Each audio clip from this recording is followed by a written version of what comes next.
ಆಚಾರ್ಯ ಪವನೋಸ್ಮಾಕಂ ಆಚಾರ್ಯಾಣಿ ಚ ಭಾರತೀ ದೇವೋ ನಾರಾಯಣ ಶ್ರೀಶಃ ದೇವಿ ಮಂಗಲದೇವತಾ ಯೋಂತ ಪ್ರವಿಶ್ಯ ಮಮ ವಾಚ್ಯಮಿಮಾಂ ಪ್ರಸುಪ್ತಾಂ ಸಂಜೀವಯತ್ಯಖಿಲ ಶಕ್ತಿರ ಸುಧಾಮ್ನ ಅನ್ಯಾಂಶ್ಚ ಹಸ್ತಚರಣ ಶ್ರವಣತ್ವಗಾದೀನ್ ಪ್ರಾಣಾನ್ನಮೋ ಭಗವತೆ ಪುರುಷಾಯ ತುಭ್ಯಂ ಕೃಷ್ಣಾಯ ವಾಸುದೇವಾಯ ಹರೆಯೇ ಪರಮಾತ್ಮನೇ ಪ್ರಣತಕ್ಲೇಶನಾಶಾಯ ಗೋವಿಂದಾಯ ನಮೋ ನಮಃ. ನಮ್ಮ ಈ ಪರ್ಯಾಯದ ಅವಧಿಯಲ್ಲಿ ಈ ಒಂದು ಕಾರ್ಯಕ್ರಮ ಪುರಂದರದಾಸರ ಉತ್ಸವ ರಾಮಚಂದ್ರಾಚಾರ್ಯರು ಏರ್ಪಡಿಸಿದ್ದಾರೆ. ಇದೊಂದು ವಿಶಿಷ್ಟವಾದ ದೊಡ್ಡ ಸಮಾರಂಭ ಅಂತ ನಾವು ಬಹಳ ಸಂತೋಷ ಪಡ್ತಾ ಇದ್ದೇವೆ. ಅಂಥ ಅಪೂರ್ವ ಕಾರ್ಯಕ್ರಮ, ಇಷ್ಟೆಲ್ಲ ಭಕ್ತರ ಸಮಾಗಮ. ಹೇಳಿದರು ಅಮಾವಾಸ್ಯೆ ಅಂತ, ಭಕ್ತರ ಭಗವಂತರ ಸಮಾಗಮ. ಸೂರ್ಯ ಚಂದ್ರರ ಸೇರಿದಾಗ ಅಮಾವಾಸ್ಯೆ. ಇದು ಭಕ್ತ ಮತ್ತು ಭಗವಂತರು ಸೇರಿದ ಅಮಾವಾಸ್ಯೆ. ಆ ಅಮಾವಾಸ್ಯೆಯಲ್ಲಿ ಕತ್ತಲು, ಈ ಅಮಾವಾಸ್ಯೆಯಲ್ಲಿ ಬೆಳಕು. ಇಷ್ಟೇ ವ್ಯತ್ಯಾಸ. ಸೂರ್ಯ ಚಂದ್ರರು ಸೇರಿದ ಅಮಾವಾಸ್ಯೆ ಎಲ್ಲ ಕತ್ತಲೆ, ಬೆಳಕೇ ಇಲ್ಲ. ಆದರೆ ಈ ಭಕ್ತರ ಭಗವಂತರ ಸಮಾಗಮ ಎಲ್ಲರಿಗೂ ಕೂಡ ಬೆಳಕು ನೀಡುವ, ಜ್ಞಾನದ ಬೆಳಕು ನೀಡುವ ಅದ್ಭುತವಾದ ಕಾರ್ಯಕ್ರಮವನ್ನಾಗಿ ನಮ್ಮ ರಾಮಚಂದ್ರಾಚಾರ್ಯರು ರೂಪಿಸಿದ್ದಾರೆ. ಇದು ನಮ್ಮ ಪರ್ಯಾಯದ ಒಂದು ಅವಿಸ್ಮರಣೀಯ ಕಾರ್ಯಕ್ರಮದಲ್ಲಿ ಇದು ಒಂದು ಕಾರ್ಯಕ್ರಮ ಅಂತ ನಾವು ಬಹಳ ಸಂತೋಷದಿಂದ ಸ್ವಾಗತಿಸ್ತಾ ಇದ್ದೇವೆ. ಈ ನಮ್ಮ ಪರ್ಯಾಯದ ಆರಂಭ ಮಧ್ವನವಮಿ ದಿನ. ಪರ್ಯಾಯ ಪ್ರಾರಂಭವಾಗಿದ್ದು ಮಧ್ವನವಮಿ ದಿನ. ಮುಂದಿನ ವರ್ಷ ಪರ್ಯಾಯ ಮುಕ್ತಾಯ. ಪರ್ಯಾಯ ಮುಕ್ತಾಯ ಪುರಂದರದಾಸರ ಆರಾಧನೆ ದಿವಸ ಪರ್ಯಾಯ ಮುಕ್ತಾಯ. ಪ್ರಾರಂಭದಲ್ಲಿ ಆಚಾರ್ಯರು, ಸಮಾಪ್ತಿಯಲ್ಲಿ ಪುರಂದರದಾಸರು. ಅವರಿಬ್ಬರ ಒಂದು ದಿವಸದಲ್ಲಿ ನಮ್ಮ ಪರ್ಯಾಯ ಕಾರ್ಯಕ್ರಮ ಆರಂಭ ಮುಕ್ತಾಯ ಅಂದರೆ ಅದು ಹರಿ ಎಲ್ಲ ಆಚಾರ್ಯರ ಮತ್ತು ಪುರಂದರದಾಸರ ಎಲ್ಲರ ಒಂದು ವಿಶೇಷ ಅನುಗ್ರಹ ನಮ್ಮ ಮೇಲೆ ಇದೆ ಅಂತ ನಾವು ಬಹಳ ಧೈರ್ಯ ಸಂತೋಷದಿಂದ ಹೇಳಿ ಬಯಸ್ತಾ ಇದ್ದೇವೆ. ಅಂಥ ಸಂಯೋಜನೆಯನ್ನೇ ಆ ಕೃಷ್ಣ ಭಗವಂತ ಮಾಡಿಸಿದ್ದಾರೆ. ಇದರಲ್ಲಿ ಈ ಹರಿದಾಸನೆಲ್ಲ ಪ್ರಸಾರ ಮಾಡಿದ್ದು ಭಕ್ತಿಯನ್ನು. ಈ ಭಕ್ತಿಯ ಬಗ್ಗೆ ಕೆಲವರದ್ದು ಆಕ್ಷೇಪ. ಇನ್ನೊಬ್ಬರು ಹೇಳಿದರು, ಭಕ್ತಿ ಎಂಬುದು ಗುಲಾಮಗಿರಿಯ ಸಂಕೇತ ಅಂತ. ಅವು ದೊಡ್ಡ ಸಾಹಿತಿ. ಭಕ್ತಿ ಗುಲಾಮಗಿರಿ ಅಂತ. ಹೌದು, ನಮಗೆ ಅಭಿಮಾನ. ಯಾರ ಗುಲಾಮ? ಎಲ್ಲರೂ ಗುಲಾಮರೇ. ಸಂಪತ್ತಿನ ಹಣದ ಗುಲಾಮರು, ಹರಿಯ ಗುಲಾಮರಲ್ಲ, ಹಣದ ಗುಲಾಮರು ಎಲ್ಲ. ಎಲ್ಲಿ ಹಣ ಬರ್ತದೆ ಅದರ ಬಗ್ಗೆ. ಆದರೆ ಹರಿಯ ಗುಲಾಮರಾಗುವುದರಲ್ಲಿ ನಮ್ಮ ಬಹಳ ಸಂತೋಷ. ಆಜ್ಞೆಯನ್ನು ಹೇಳಿದ, ದಾಸೋಹಂ ಕೌಸಲೇಂದ್ರಸ್ಯ, ಶ್ರೀರಾಮನ ದಾಸ. ಅದು ನಮಗೆ ಅಭಿಮಾನದ ಸಂಗತಿ. ಆದರೆ ಅಂಥ ಗುಲಾಮಗಿರಿಯನ್ನು ಯಾರ್ಯಾರೋ ರಾಜಕಾರಣಿಗಳ ಸಂಪತ್ತಿನ ಗುಲಾಮರಾಗುವುದಕ್ಕಿಂತ ಅನಂತ ಗುಣಪೂರ್ಣನಾದ ಭಗವಂತನ ಗುಲಾಮರಾಗುವುದರಲ್ಲಿಯೇ ನಮಗೆಲ್ಲರಿಗೂ ಕೂಡ ಒಂದು ವಿಶೇಷವಾದ ಅಭಿಮಾನ. ಅಂಥ ಒಂದು ಕಾರ್ಯಕ್ರಮ ಅದು. ಅಂಥ ಪುರಂದರದಾಸರ ಉತ್ಸವ ಇಡೀ ಭಕ್ತಿಯಲ್ಲಿ ಜಾಗೃತಿ. ಅವರು ಇಡೀ ಭಕ್ತಿ ಗಂಗೆ ಎಲ್ಲ ಕಡೆ ಹರಿಯುವುದರ ಬಗ್ಗೆ ದೊಡ್ಡ ಹರಿಕಾರ ಪ್ರಾರಂಭ ಮಾಡಿದವರೇ ಪುರಂದರದಾಸರು. ಅವರಿಂದ ಇಡೀ ನಮ್ಮ ಕರ್ನಾಟಕದಲ್ಲಿ ಮನೆಗಳಲ್ಲಿ ಆ ಭಕ್ತಿ ತರಂಗ ಹರಿಯುವಂತೆ ಮಾಡಿದ ಮಹಾನುಭಾವರು ಪುರಂದರದಾಸರು. ಈ ಪರಮಾತ್ಮನು ಒಂದು ಪ್ರಶ್ನೆ, ಯಾಕೆ ಈ ಭಕ್ತಿಗೆ ಒಲಿಯುತ್ತಾರೆ? ಭಜನೆ ಪೂಜೆ ಮಾಡಿದಷ್ಟು ಖುಷಿ. ನಮ್ಮ ಹಾಗೆ ನಮಗೆ ನಮ್ಮನ್ನು ಹೊಗಳಿದರೆ ಭಾರಿ ಖುಷಿ. ನಮ್ಮನ್ನು ಹೊಗಳಿದ ಅಂತ. ಯಾರಾದರೂ ಬೈದರೆ ಅವರ ಮೇಲೆ ಸಿಟ್ಟು. ದೇವರು ನಮ್ಮಂತೆ, ಯಾರು ಹೊಗಳ್ತಾರೋ ಆರಾಧನೆ ಮಾಡ್ತಾರೆ ಅವರಿಗೆ ಅನುಗ್ರಹ, ಯಾರು ವಿರೋಧ ಮಾಡ್ತಾರೋ ಅವರ ನಿಗ್ರಹ. ದೇವರಿಗೂ ನಮಗೆ ಏನು ವ್ಯತ್ಯಾಸ? ಇದೆಲ್ಲ ಪ್ರಶ್ನೆ. ಪರಮಾತ್ಮನು ಭಕ್ತರನ್ನು, ತನ್ನನ್ನು ಹೊಗಳುವವರನ್ನು ಭಾರಿ ಅನುಗ್ರಹಿಸ್ತಾನೆ. ಒಬ್ಬ ರಾಜನು ಅಷ್ಟೇ, ತನ್ನ ಹೊಗಳಿಗೆ ಭಟ್ಟರಿಗೆ ಬೇಕಾದಷ್ಟು ಸಂಭಾವನೆ ಕೊಡ್ತಾನೆ. ತೆಗಳುವವರಿಗೆ ರಾಜದ್ರೋಹ ಅಂತೇಳಿ ಶಿಕ್ಷೆ ಕೊಡ್ತಾರೆ. ಭಗವಂತನಿಗೂ ಸಾಮಾನ್ಯ ವ್ಯಕ್ತಿಗೂ ಏನು ವ್ಯತ್ಯಾಸ? ಯಾಕೆ ಭಕ್ತಿಗೆ ಅವರು ಅಷ್ಟು ಖುಷಿ ಸಂತೋಷ ಪಡ್ತಾನೆ? ತನ್ನನ್ನು ಹೊಗಳಬೇಕು ಅಂತ ಅವನಿಗೆ ಅಷ್ಟು ಆಶಯ. ಅವನು ರಾಗದ್ವೇಷ ಎಲ್ಲವನ್ನೂ ಮೀರಿ ನಿಂತವ, ಪ್ರಕೃತಿಯನ್ನೇ ಮೀರಿ ನಿಂತವ. ಅವನು ಯಾಕೆ ಭಕ್ತಿಗೆ ಒಲೆಯುವುದು? ಅವನಿಗೆ ಹೊಗಳಿದರಷ್ಟು ಸಂತೋಷ ಯಾಕೆ? ನಮ್ಮಂತೆ ದೇವರು ಅಂತ ಒಂದು ಪ್ರಶ್ನೆ. ಇದು ನಾವು ಮಾಡಿದ ಪ್ರಶ್ನೆ ಅಲ್ಲ. ಭಾಗವತದಲ್ಲಿ ಪರೀಕ್ಷಿತ ರಾಜನು ಈ ಪ್ರಶ್ನೆ ಮಾಡ್ತಾನೆ ಶುಕಮುನಿಗಳಲ್ಲಿ, ದೇವರು ಯಾಕೆ ಹೀಗೆ ಮಾಡ್ತಾನೆ? ಅದಕ್ಕೆ ಭಗವಂತನಿಗೆ ತನ್ನನ್ನು ಹೊಗಳಿದ ಅಂತ ಅವನು ಉಬ್ಬುವುದಿಲ್ಲ, ನಿರ್ವಿಕಾರ. ಯಾರು ತೆಗಳಿದರೆ ಅವನಿಗೇನೂ ಆಗೋದಿಲ್ಲ, ಯಾವ ಅನಿಷ್ಟವೂ ಆಗೋದಿಲ್ಲ. ಆದರೆ ಭಗವಂತ ಯಾಕೆ ಭಕ್ತರಿಗೆ ಒಲಿತಾನೆ? ಯಾರು ಭಕ್ತ ಅವನು ತನ್ನ ಸಂದೇಶ, ತನ್ನ ಕಾನೂನು ಅದರಂತೆ ನಡೀತಾರೆ. ಭಗವಂತನ ಸಂದೇಶ ಮಾನವ ಸಮಾಜದ ಕಲ್ಯಾಣಕ್ಕೋಸ್ಕರ ಭಗವಂತ ಸಂದೇಶ ನೀಡಿದ್ದಾನೆ. ಅನೇಕ ಸಂದೇಶ ಭಗವದ್ಗೀತೆಯಲ್ಲಿ, ಶಾಸ್ತ್ರಗಳಲ್ಲಿ ಏನು ಭಗವಂತ ಸಂದೇಶ ನೀಡಿದ್ದಾನೆ, ಕೇವಲ ಮಾನವ ಕುಲಕ್ಕೆ ಕಲ್ಯಾಣವಾಗುವ ಸಂದೇಶ ನೀಡಿದ್ದಾನೆ. ಯಾರು ಭಕ್ತ ಅದಕ್ಕೆ ಸರಿಯಾಗಿ ನಡೀತಾರೆ. ಯಾರು ಭಕ್ತನಲ್ಲ ಅವನಿಗೆ ಅದನ್ನು ನಂಬಿಕೆ ಇಲ್ಲ. ಭಗವಂತನ ಸಂದೇಶಕ್ಕೆ ವಿರುದ್ಧವಾಗಿ ಸ್ವಚ್ಛಂದವಾಗಿ ಭೋಗಮಗ್ನನಾಗಿ ಸ್ವಾರ್ಥಿಯಾಗಿ ಭ್ರಷ್ಟಾಚಾರಿಯಾಗಿ ವರ್ತಿಸ್ತಾನೆ. ಯಾರು ಭಗವಂತನ ಭಕ್ತ ಎಲ್ಲ ನೈತಿಕತೆಯನ್ನು ಕಾಪಾಡಿಕೊಂಡು ಲೋಕಕ್ಕೆ ಹಿತವನ್ನು ಮಾಡಿಕೊಂಡು ಉತ್ತಮ ರೀತಿಯ ಧಾರ್ಮಿಕ ಜೀವನ ನಡೆಸ್ತಾರೆ, ಅದು ಭಗವಂತನೇ ಖುಷಿ. ತನ್ನನ್ನು ಹೊಗಳಿದ ಅಂತಲ್ಲ, ತನ್ನನ್ನು ಯಾರು ಹೊಗಳ್ತಾನೆ, ಭಕ್ತಿ ಮಾಡ್ತಾನೆ, ತನ್ನಲ್ಲಿ ಅವರಿಗೆ ನಿಷ್ಠೆ ಇದೆ. ಒಬ್ಬ ರಾಷ್ಟ್ರ ನಿಷ್ಠೆ ಇದ್ದರೆ ನಾವು ಅವರನ್ನು ಗೌರವಿಸ್ತೇವೆ. ರಾಷ್ಟ್ರ ನಿಷ್ಠೆ ಇಲ್ಲ, ರಾಷ್ಟ್ರದ್ರೋಹಿ, ಅವನಿಗೆ ಶಿಕ್ಷೆ. ಅದರಂತೆ ನಾವು ರಾಷ್ಟ್ರ ನಿಷ್ಠೆ ಇದ್ದರೆ ರಾಷ್ಟ್ರದ ಕಾನೂನೆಲ್ಲ ಅವನ ಅನುಸರಿಸ್ತಾರೆ. ರಾಷ್ಟ್ರ ನಿಷ್ಠೆ ಯಾರಿಗಿಲ್ಲ, ರಾಷ್ಟ್ರದ ಕಾನೂನಿಗೆ ವಿರುದ್ಧವಾಗಿ ವರ್ತಿಸ್ತಾರೆ. ಅದರಂತೆ ಭಗವಂತನ ನಿಷ್ಠೆ ಯಾರಿಗೆ ಉಂಟೋ ಅವನು ಭಗವಂತನ ಸಂದೇಶದಂತೆ ನಡೀತಾನೆ, ಭಗವಂತನ ಕಾನೂನನ್ನು ಅನುಸರಿಸ್ತಾನೆ. ಭಗವಂತನ ಭಕ್ತಿ ಯಾರಿಗೆ ಇಲ್ಲ, ಭಗವಂತನ ನಿಷ್ಠೆ ಇಲ್ಲ, ದೇವರಲ್ಲಿ ಪ್ರೇಮ ಇಲ್ಲ, ದೇವರ ಯಾವ ಆದೇಶಕ್ಕೂ ಅವನು ಗಮನ ಕೊಡುವುದೇ ಇಲ್ಲ, ಅದನ್ನೆಲ್ಲ ಗಾಳಿಗೆ ತೂರಿ ಸ್ವಚ್ಛಂದವಾಗಿ ವರ್ತಿಸ್ತಾನೆ. ಲೋಕಕ್ಕೆ ಅವನು ಅನಿಷ್ಟಕಾರಿ. ಅದಕ್ಕೋಸ್ಕರ ಹೊರತು ತನ್ನನ್ನು ಹೊಗಳಿದ, ತನ್ನನ್ನು ತೆಗಳಿದ ಅಂತ ಪರಮಾತ್ಮನಿಗೇನು ವಿಕಾರ ಇಲ್ಲ. ಭಗವಂತನ ಭಕ್ತನಾದವನು ತನಗೆ ನಿಷ್ಠನಾಗಿ ತನ್ನ ಕಾಯಿದೆಗೆ ಅನುಸಾರವಾಗಿ ಜೀವನ ನಡೆಸ್ತಾನೆ. ಅದರಿಂದ ಅವನಿಗೂ ಹಿತ, ಲೋಕಕ್ಕೂ ಹಿತ. ಭಗವದ್ ವಿರೋಧಿಯಾದವನು ರಾಷ್ಟ್ರದ್ರೋಹಿಯಂತೆ. ಎಲ್ಲ ರಾಷ್ಟ್ರದ ಕಾನೂನನ್ನು ಉಲ್ಲಂಘಿಸುವಂತೆ ಭಗವಂತನ ಕಾನೂನನ್ನು ಉಲ್ಲಂಘಿಸಿ ಸ್ವಚ್ಛಂದವಾಗಿ ವರ್ತಿಸ್ತಾನೆ.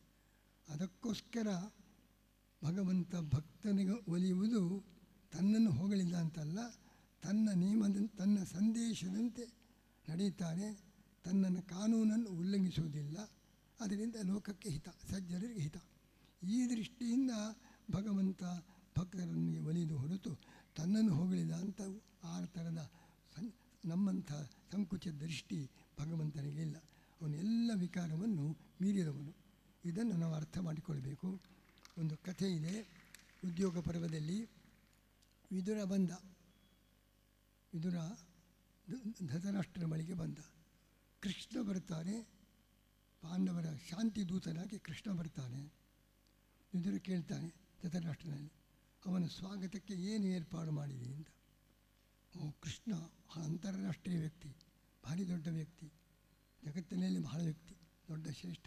ಅವನು ಎಲ್ಲ ಥರದ ಸನ್ಮಾನ, ಇದು ರೆಡ್ ಕಾರ್ಪೆಟ್ ಸ್ವಾಗತ, ಬೇಕಾದ ಹಾಗೆ ವೈಭವದಿಂದ ಮೆರವಣಿಗೆ, ನಗರ ಅಲಂಕಾರ ಮಾಡಿದ್ದೇನೆ, ದೊಡ್ಡ ಮನೆ, ಭವ್ಯವಾದ.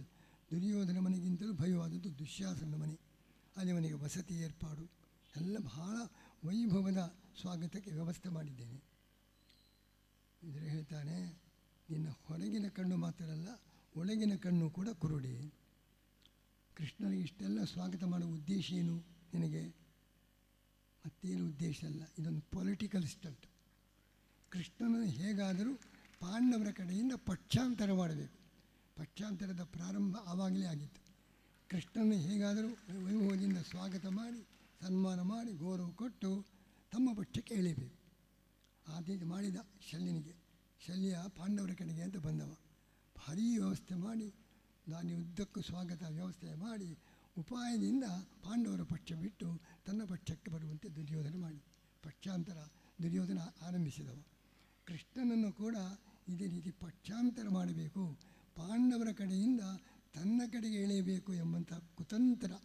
ಇದೊಂದು ಪೊಲಿಟಿಕಲ್ ಸ್ಟಂಟ್ ಹೊರತು ನಿಜವಾದ ಭಕ್ತಿ ನಿನಗಿಲ್ಲ ಕೃಷ್ಣನ ಬಗ್ಗೆ. ಕೃಷ್ಣನಿಗೆ ಇದೆಲ್ಲ ಆಡಂಬರ ಬೇಕಾಗಿಲ್ಲ. ಅನ್ಯತ್ ಪೂರ್ಣಾತ್ ಅಪಾಮ ಕುಂಭಾತ್, ಅನ್ಯತ್ ಪಾದಾವಸೇಚನಾತ್, ಅನ್ಯತ್ ಕುಶಲ ಸಂಪರ್ಶನಾತ್, ನಾಣ್ಯದಿಚ್ಛೇದ ಜನಾರ್ದನ. ಕೃಷ್ಣ ಬಂದರೆ ಅವನಿಗೆ ಕಾಲಿಗೆ ನೀರು ಹಾಕಿದರೆ ಸಾಕು. ಕೃಷ್ಣ ಕುಶಲಿಯಾಗಿದೆಯಾ ಅಂತ ಕುಶಲ ಪ್ರಶ್ನೆ. ಇದಕ್ಕಿಂತ ಹೆಚ್ಚಿನ ಯಾವ ಆಡಂಬರ ಕೃಷ್ಣನಿಗೆ ಬೇಕಾಗಿಲ್ಲ. ಇನ್ನೆಲ್ಲ ಆಡಂಬರ ಅದರಿಂದ ಬೇರೆ ವ್ಯಕ್ತಿಗಳನ್ನು ಮರಳುಗೊಳಿಸಬಹುದು. ಕೃಷ್ಣನನ್ನು ಮಾತ್ರ ಅವನು ಯಾಕೆ ಬಂದದ್ದು? ಶಾಂತಿಯ ದೂತರಾಗಿ ಬಂದದ್ದು. ಶಾಂತಿ ಸಂದೇಶ ನೀಡಲು ಬಂದಿದ್ದಾನೆ. ಅದನ್ನು ಪರಿಪಾಲಿಸಿದರೆ ಅದೇ ಕೃಷ್ಣನಿಗೆ ದೊಡ್ಡ ಸ್ವಾಗತ, ಅದೇ ಕೃಷ್ಣನಿಗೆ ದೊಡ್ಡ ಪೂಜೆ.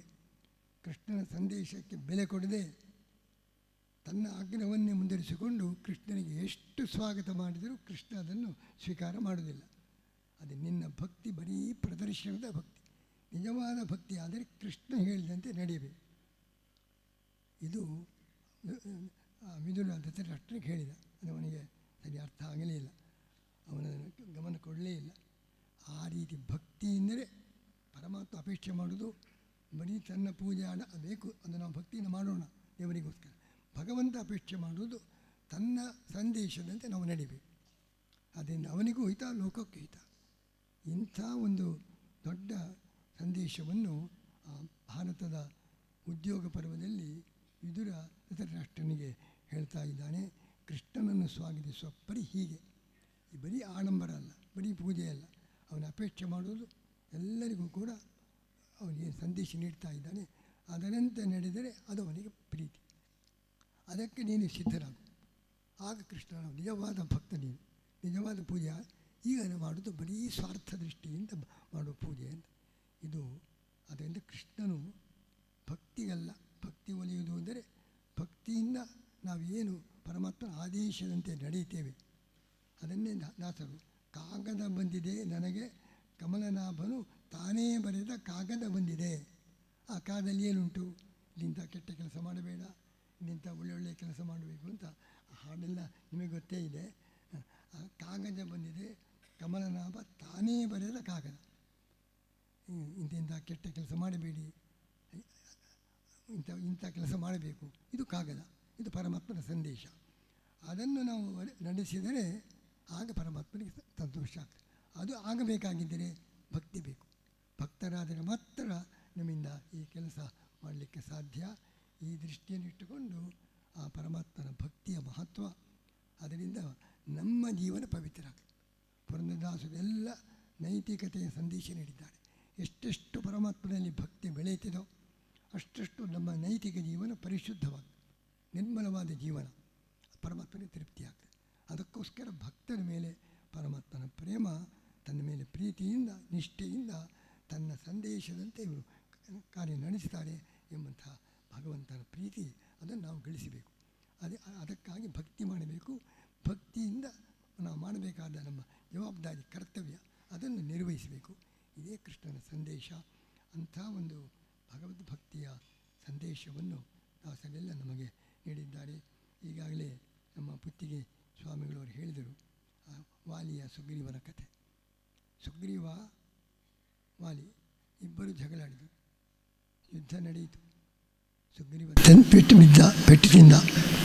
ರಾಮನಿಗೆ ಬಳಿಯ ಬಂದ. ರಕ್ಷಣೆ ಮಾಡ್ತೇನೆ, ವಾಲಿಯನ್ನು ಕೊಲ್ಲುತ್ತೇನೆ ಅಂತ ಆಶ್ವಾಸನ ಕೊಟ್ಟು ವಾಲಿ ನಾನು ಹೊಡಿತಾ ಇದ್ದಾಗ ಸುಮ್ಮನೆ ಕುಳಿತು ಮೂಕ ಪ್ರೇಕ್ಷಕನಾಗಿ ನೋಡ್ತಾ ಇದ್ದೆ. ಯಾಕೆ ವಾಲಿಗೆ ಬಾಣ ಪ್ರಯೋಗ ಮಾಡಲಿಲ್ಲ, ಯಾಕೆ ನನ್ನನ್ನು ರಕ್ಷಣೆ ಮಾಡಲಿಲ್ಲ ಎಂಬುದಾಗಿ ಸುಗ್ರೀವನ ಆಕ್ಷೇಪ. ರಾಮ ಹೇಳ್ತಾನೆ, ನೀವಿಬ್ಬರು ಯುದ್ಧ ಮಾಡ್ತಾ ಇದ್ದೀರಿ, ಗುರುತೇ ಆಗಲಿಲ್ಲ, ಒಂದೇ ರೀತಿ ಇದ್ದೀರಿ. ಯಾರು ಸುಗ್ರೀವ, ಯಾರು ವಾಲಿ, ಗುರುತೇ ಆಗಲಿಲ್ಲ. ಬಾಣ ಬಿಟ್ಟರೆ ಅದು ವಾಲಿ ಬದಲು ನಿನಗೆ ತಗಲಿದರೆ ನಿನ್ನ ಗತಿ ಏನು? ಅದಕ್ಕೋಸ್ಕರ ನಾನು ಸುಮ್ಮನೆ ಕುಳಿತುಕೊಳ್ಳಬೇಕಾಯಿತು. ಮುಂದೇನು ಮಾಡೋದು? ನಿನ್ನ ಗುರುತು ಸಿಗುವಂತೆ ನನಗೆ ಅದು ನೀನು ಮಾಡಬೇಕು ವ್ಯವಸ್ಥೆ. ಕೊನೆಗೆ ಹನುಮಂತ ಒಂದು ಮಾಲೆ ಹಾಕಿದ ಸುಗ್ರೀವನಿಗೆ. ಈ ಮಾಲೆ ಧರಿಸಿಕೊಂಡು ವಾಲಿಯನ್ನು ಯುದ್ಧಕ್ಕೆ ಕರೆ. ಆಗ ನನಗೆ ವಾಲಿ ಯಾರು? ಮಾಲೆ ಇಲ್ಲದವನು ವಾಲಿ, ಮಾಲೆ ಇದ್ದವ ಸುಗ್ರೀವ ಅಂತ ಗುರುತಾಗ್ತದೆ. ಆಗ ವಾಲಿಗೆ ಸರಿಯಾಗಿ ಬಾಣ ಪ್ರಯೋಗ ಮಾಡಿ ನಿನ್ನ ರಕ್ಷಣೆ ಮಾಡ್ತೇನೆ ಅಂತ ಅದರಂತೆ ಆಯಿತು. ಮಾಲೆ ಧರಿಸಿಕೊಂಡು ಹೋದ, ವಾಲಿಗೆ ಬಾಣ ಪ್ರಯೋಗ ಮಾಡಿದ. ಇದು ಯಾಕೆ ಕಥೆ ಹೇಳಿದೆ ಅಂದರೆ, ನಾವು ಹಾಗೆ ವಾಲಿ ಸುಗ್ರೀವರಂತೆ ನಾವು ಕೂಡ ಜಗಳಾಡ್ತಲೇ ಇದ್ದೇವೆ. ದೇವರಿಗೆ ಯಾರು ವಾಲಿ ಯಾರು ಸುಗ್ರೀವ ಅಂತ ಗೊತ್ತಾಗೋದೇ ಇಲ್ಲ.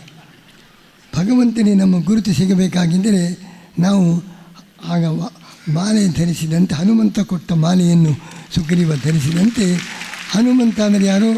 ಜಗದ್ಗುರು ಮಧ್ವಾಚಾರ್ಯರೇ ಹನುಮಂತ ಕೊಟ್ಟ ಭಕ್ತಿಯ ಮಾಲೆಯನ್ನು ಧರಿಸಿದರೆ ದೇವರಿಗೆ ನಮ್ಮ ಗುರುತು ಸಿಗ್ತದೆ, ನಮ್ಮ ರಕ್ಷಣೆಗೆ ಭಗವಂತ ಬರ್ತಾನೆ.